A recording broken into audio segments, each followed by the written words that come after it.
లోకా సమస్త సుఖినో భవంతు.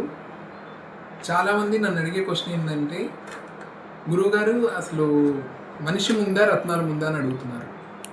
మంచి క్వశ్చనే. మనిషి కంటే రత్నాలే ముందు. భూమి పుట్టి 4.5 మిలియన్ల సంవత్సరాలు అని శాస్త్రోక్తంగా చెప్తే, దగ్గర దగ్గర 3 మిలియన్ సంవత్సరాల నుంచి ఈ రత్నాలు ఉన్నాయి. ఆధునిక మనిషి 3 లక్షల సంవత్సరాల నుంచి మాత్రమే ఉద్భవించాడని శాస్త్రోక్తంగా చెప్తుంది. ఈ చెప్పాలి అంటే భూమిలో ఎప్పుడైతే చల్లబడుతుందో అప్పుడు ఇవి రత్నాలుగా మారుతాయని జమాలజీ రత్నశాస్త్రం చెబుతుంది. అంత అమూల్యమైనవి ఈ రత్నాలు.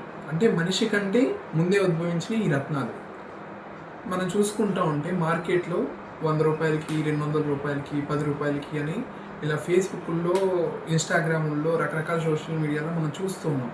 అవి ఎలా సాధ్యమవుతాయి? ఒక అమూల్యమైన కెంపు కావచ్చు, ఒక అమూల్యమైన కనకపుష్పరాగం కావచ్చు, అతి తక్కువ ధరలకి ఎలా ఇస్తున్నారు అనేది మనం ఒక్కసారి ఆలోచించాలి.